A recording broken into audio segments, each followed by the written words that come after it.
Let's see. It says meeting is now streaming live. So here we are. Welcome, welcome to Let's Go Live with Jack Kelly. Thanks for joining. So today, we got a lot to talk about. So initially this morning or last night, I was preparing, we wanted to talk about basically, and as you know, this is all about the future of work. James, can you not crinkle your lunch bag? Yeah. Yes. So we're talking about the future of work. And one of the things we were going to talk about is that companies are trying to really take care of their employees. After a year and a half of so many distractions, right? After a year and a half of going through a pandemic and having all these issues, people are feeling burnt out. They have mental health issues. And companies are trying to help them. But before I go into it, something else came up that I felt really needs to talk about. So we'll break it down to a couple of topics. But topic number one. Today I was writing about the Delta variant. And I hate to write about these things and talk about these things because I want to talk about positive stuff. So what happened today is that it was reported Google, Facebook, Twitter have all decided, hey, because of this new wave, we're going to push back people going to the office. Now, I know a lot of you can say, wait a minute, that's great news. In a way that is. So for people who don't want to go back in the office, this is actually amazing news, but it's kind of perverse because the reason you're not going to go back, you'll have to go back to work is because this new wave could be really bad. So these tech giants are basically saying that with the new CDC rules of, hey, you have to wear a mask indoors, even if you're vaccinated, these companies are saying, this does not sound too good. We're a little concerned. And it puts them in a bind. So let's say you and I are the executives of a big company. And now we know there's this surge. Now, we don't know for sure if it's real or not, because what's frustrating, and I'm sure you could agree, and just so you know, put it out there. I'm vaccinated, got 2 shots. My wife is, my kids. I'm not a scientist, even though it's hard for you to believe I'm not a scientist or an MD, but I'm not. And so this is just kind of one person's opinion. You don't know who to really believe at this point. Who's right, who's wrong. And I'm not even, this is not politics. This is just trying to make intelligent decisions. Because the CDC at first said, don't wear masks. Then they say, to wear masks. They say, hey, if you could get it on contact, if you touch something, then they say, no, that's silly. And on and on and on. So it's hard to know. But what happens, I think, it's for these companies, let's go back to it. You and I, we're executives at ABC, big company, and we hear that you have to wear masks indoors. You hear that there's a surge. You hear that there's the pandemic of the unvaxxed. Now, you could block it all out and we could say, well, we're going to ignore it and have everybody come to work. But if you do that, you run the risk of potential hurting your employees from a health perspective, because they have to commute into work. They have to go on crowded streets. Let's take Manhattan. During the pandemic, there was a lot of downsizing, taking trains and buses offline, so that even if there are less people coming into the city, there are less buses and trains, so it gets more congested. So now you're going to ask your people to come back into the office on crowded buses, trains, walking through the streets, going to the office, having to wear a mask all day long, being surrounded by people. That doesn't sound very nice. Doesn't sound like a good experience, especially when a vast majority of Americans either want to work solely remote or want a hybrid where maybe 2 or 3 days in the office, the rest of the time remote. So to me, it seems that companies really don't have a choice, because if they push everybody to go back to work, they'll probably have a revolt on their hands. because you're dealing with a population who doesn't really want to go back to work. At least they don't want to go back 5 days a week. So if you make them do that, they're going to say, wait, I- I'm going to run the risk of getting sick. And if there is another surge, what's going to happen? Are the public schools going to close again? And if they do so, what am I going to do with my kids? So I can't go back in. I have to stay home and take care of my kids. And last year, up until recently, basically, let's say in New York and New Jersey, where they closed the schools, the online experience for learning is terrible. So the parents had to help out. So it almost pushes these companies to say, you know what, let's push back the start date. For instance, Apple was one of the first ones. Now, Apple is one of the big tech companies that didn't really firmly embrace remote work. They did allow remote work, but they really weren't on board. But I can see why. If you ever looked at their campus, it's just mind-blowingly amazing. Just probably spent gajillions of dollars on it. I don't think that's really a number term, but you spent a lot of money on that, on their headquarters. So of course they want people in there. So when they said, hey, you know what? Instead of coming back September, let's make it October. And you hear the same thing with Twitter, the same thing with Google, same thing with Facebook. Then you start worrying, hey, what's going on here? Another thing they're asking is to have everyone vaccinated. Now, each company is a little different, so I'm kind of generalizing. Now, the reason I'm kind of interrupting what I was going to talk about is for people who are looking for a new job now, people who are advancing their career, I think with this whole Delta variant thing, it's going to delay things. And what I mean by delay things is this. If someone is looking to hire, and let's take, Google or Apple or Facebook or Twitter, one of the companies who said that they're going to push back the opening and they're going to ask for vaccines. They have a lot on their plate now. They have to figure out, all right, what are we to do? We were planning for a hybrid. We were planning to have 3 days in, 2 days out, a certain amount remote, getting it all figured out. So now they have to change their whole plans. So now they may have to change their plans to push it back, keep people remote. Now they're saying, let's say to October, but who knows? It could be November, it could be December. Depends how things play out. So with that level of uncertainty, when it comes to hiring and it comes to interview, it's going to probably fall on the wayside. Because think about it, if you're a manager, what would you do? Would you pay more attention to, hey, I have a staff of 20 people. I got to know, where are the 20 people? What are they going to do? Are they working remote, hybrid? Did they make plans? Now they have to change plans.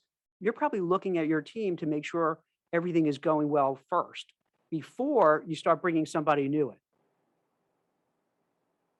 And then even if you wanted to bring someone new in and the candidate says, hey, Jack, what's the work arrangement going to be? And I would say, I don't know. I don't know. As of now, it looks like things are going to be pushed back a while. You can be remote for a while, but it could change. And that's hard if you're looking for a job. Now, if you're in between jobs and you're desperate and you need a new role, well, that's one thing. But if you have a job and you're doing well and you're comfortable and everything is okay, then you figure, maybe I'll just wait. Maybe I'll wait because I don't know. Am I going to work remote? And then some people, even though you want remote, it's kind of weird to start remote and you don't meet anybody in person. You don't know anybody. So I can see what's going to happen short term. And trust me, I don't like saying this.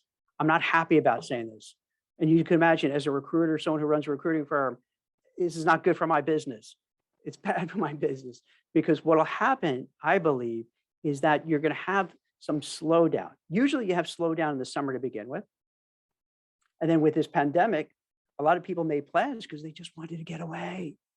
They haven't seen their parents in a year. They haven't seen their siblings. They haven't gone away on any vacations. So they were using this time to go away. So I figured it'll be a little slow during the summer and maybe a little slower than usual because of the pandemic vacation getaways.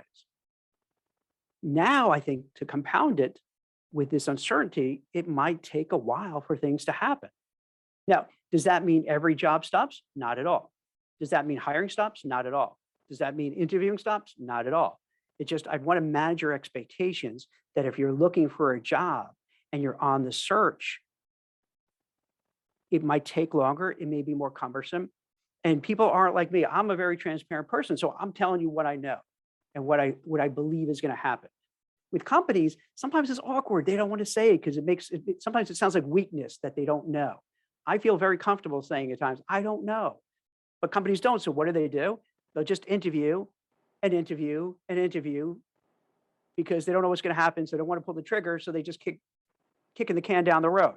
So if you're on one of these mega interview cycles where you keep going back and forth and back and forth and back and forth, that's why, because they're not sure. So they're delaying the decision. Now, you might not be happy about hearing it, but at least you have an idea why this is happening. So if you're going through this process and wondering, why the heck am I having so much problem? This is it. Now, it made the news in the last day or two about Google and Apple and Facebook and Twitter making all these decisions. But we all know they're big companies, so they were thinking of this long before. And if they think of it before, these are bellwether companies, leading companies that most others follow. Now, if you're a hiring manager too, you'll probably find less candidates because, as I mentioned before, if you're not actively looking, if you're not in between jobs, unless you're really desperate, unless you hate your boss, you're going to say, you know what? Hey, let me wait this out. No rush. Things aren't, I thought we were out of this pandemic. I thought we were all good, but evidently, maybe not. I don't know. So let me just wait. And this is the tough thing, that just let's wait and see. That wait and see is a killer when it comes to jobs, when it comes to interviewing, when it comes to getting offers. Because if companies aren't confident and hiring managers aren't confident, it's so much easier to say, let's keep looking. Let's look for someone else. So be patient. Don't give up. Keep trying. Keep doing everything. Get in touch with recruiters. Get on LinkedIn and market yourself. Get yourself known. Get in touch with career coaches, resume writers. Use this time productively. Give it some more thought what you want to do next. Maybe if you're going to stay with the company longer, see if you can get a lateral move or promotion, or just learn some new skills. So you want to use this time wisely. And if you're looking to hire, if you feel the frustration of why you don't get candidates, this is why. Because they don't know what's happening. So they're a little worried, they're concerned. So when you're concerned, you pull back and you wait. So I hope this gives a heads up to what's going on. Now, what I really wanted to talk about is this, so after a year and a half, or I don't know how long this pandemic has been going, and evidently it's still going on. I'm an optimist. I was thinking we're done, we're over, we're past it, but I guess we're not. So some companies are really getting that mental health issues, emotional well-being is important. Now, when I say this, you would roll your eyes and say, of course it is. But let's be honest, if we had this conversation 2-3 years ago, it really wasn't, we wouldn't, because we didn't talk about those kind of issues. Yeah, if you break a leg, we'll talk about, oh, you broke your leg. What are you doing? How does it feel? Blah, blah, whatever. But if you have 2 years ago, 3 years ago, you have mental health issues, no one wants to talk about it. It's uncomfortable, makes people feel uncomfortable. For the first time that I've seen in my career working is that now we could talk about it. And it's not only the workplace, in sports. You have people who, whether tennis stars, gymnasts, who come out and say, hey, I need to take a step back. I need to walk away from my mental health. And it's nice to see that companies are understanding it for the first time.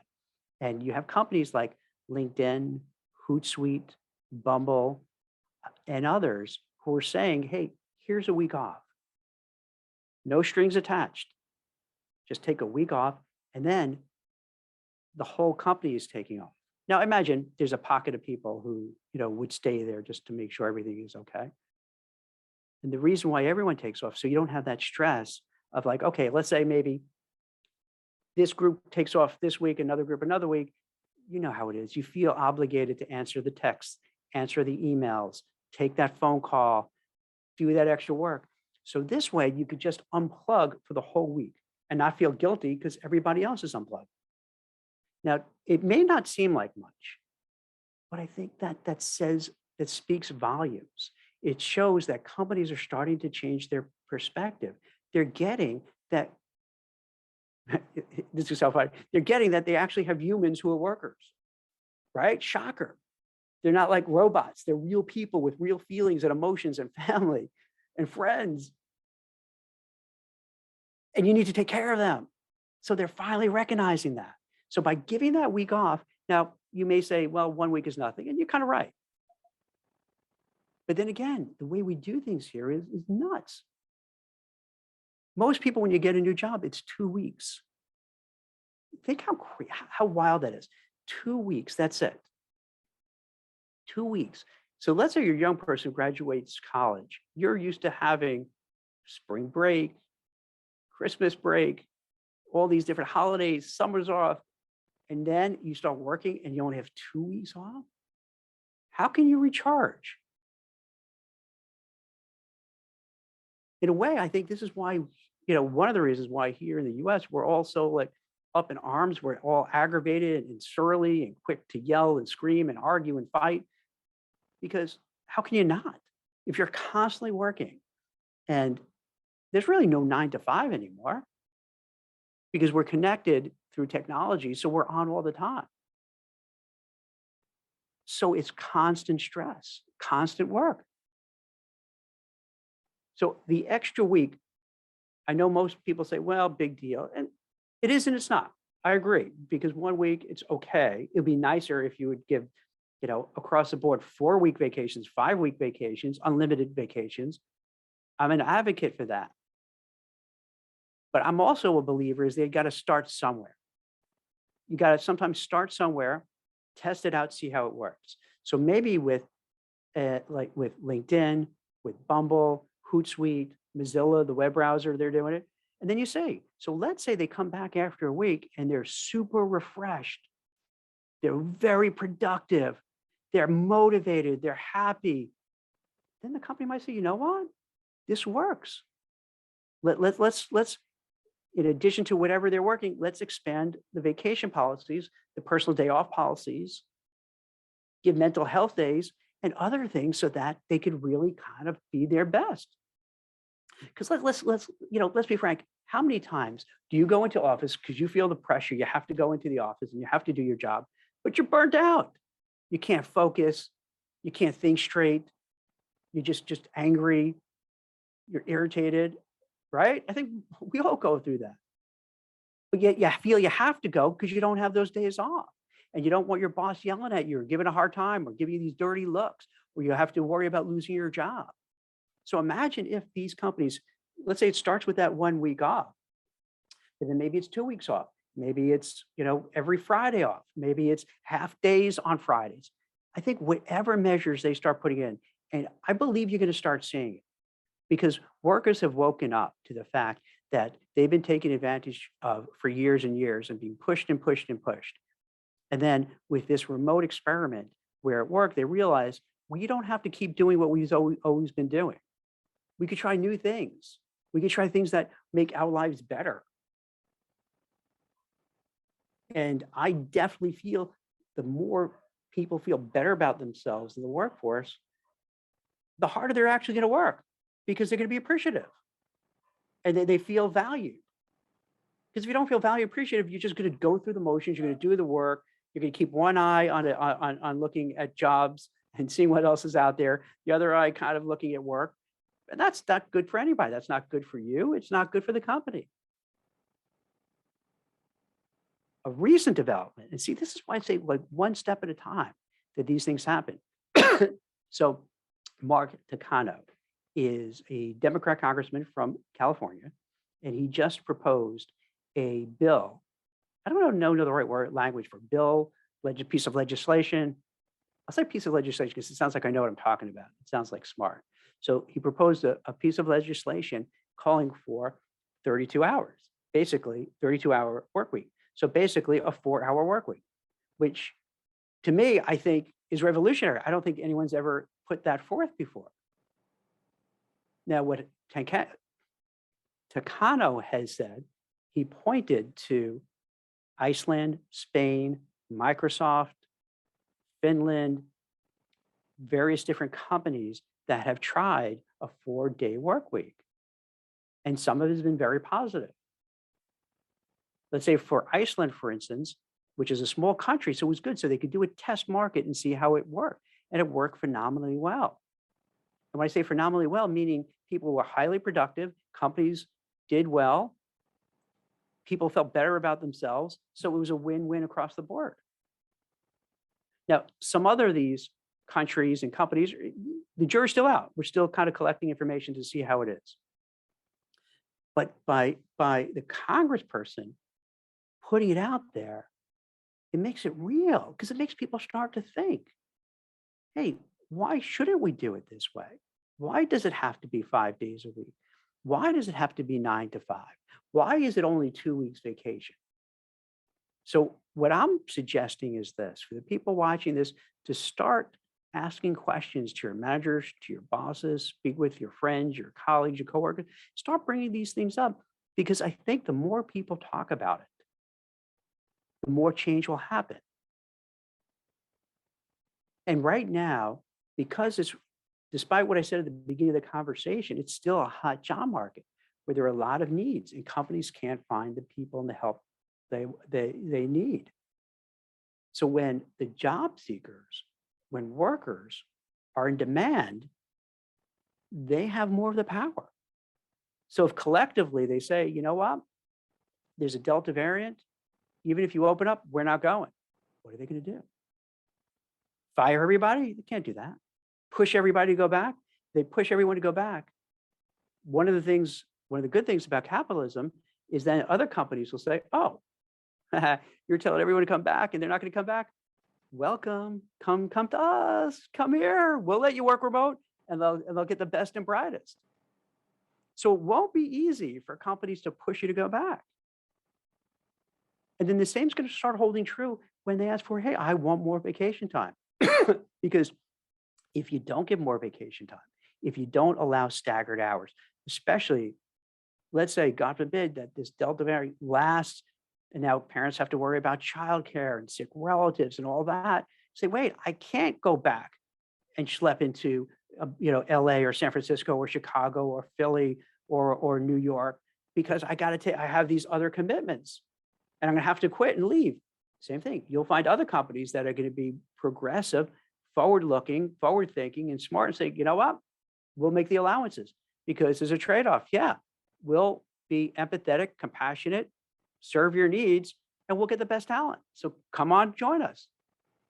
So I think as a combination, you start seeing these trends happen. They take a life of their own because you start thinking, wait, why can't we do this? Why do I have to show up?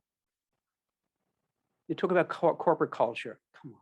When you go there, what's the corporate culture? You're sitting in a freaking cubicle. That's not a culture. You're like in a little box. You sit in a little box.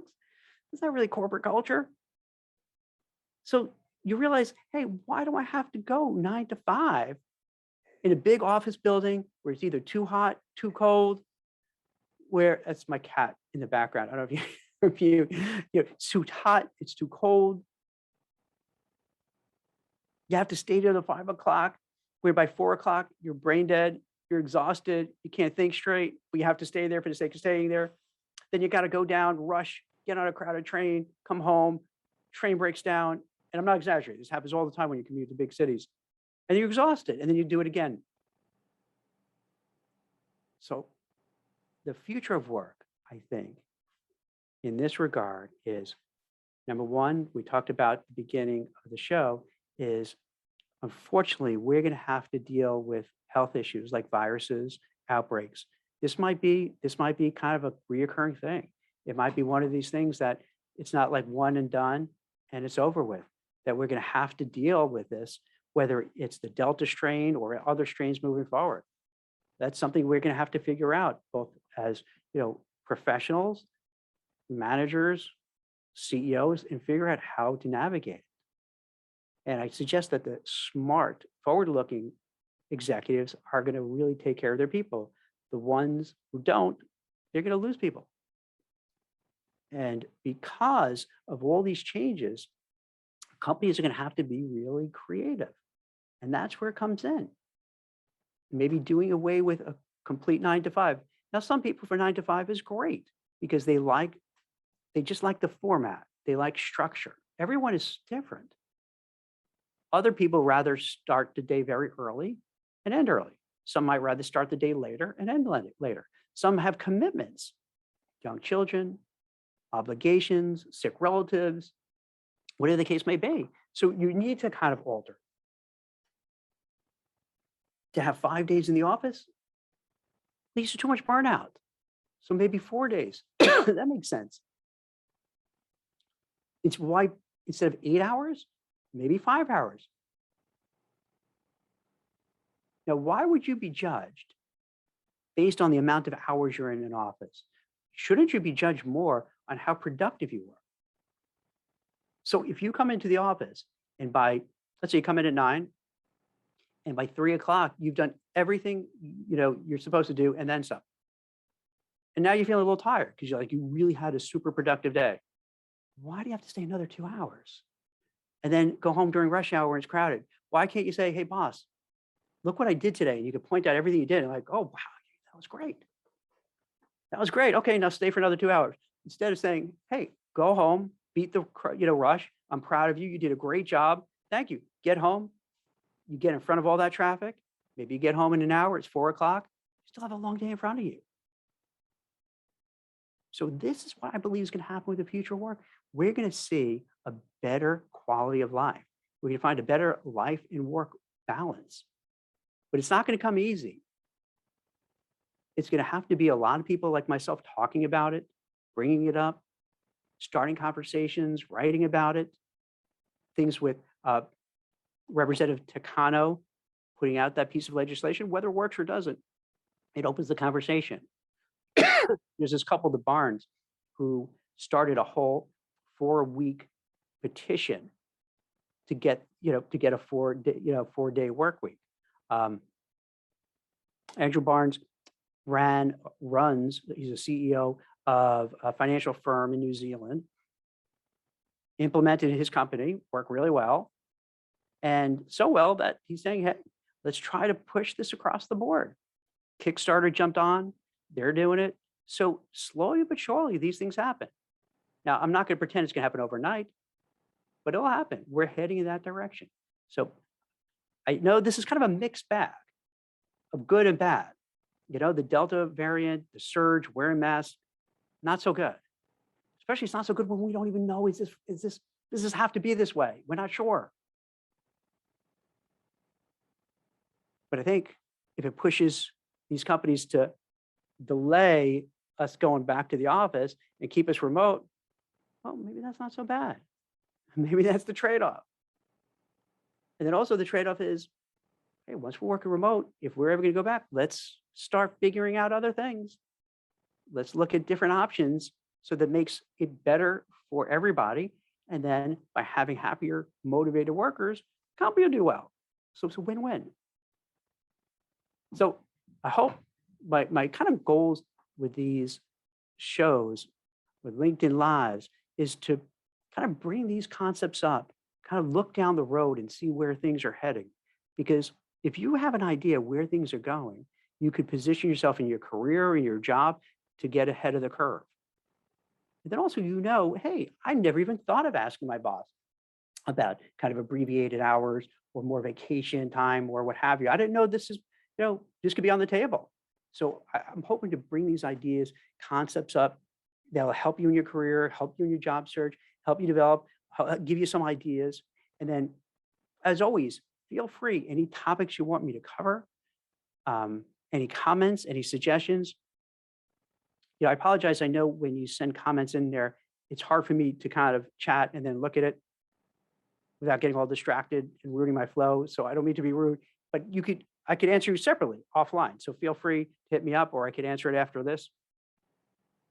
If you'd like me to discuss anything, let me know. Hit me up on LinkedIn, on Twitter, on Facebook. I'm here to help. So it's Jack Kelly, CEO and founder of Recruiter.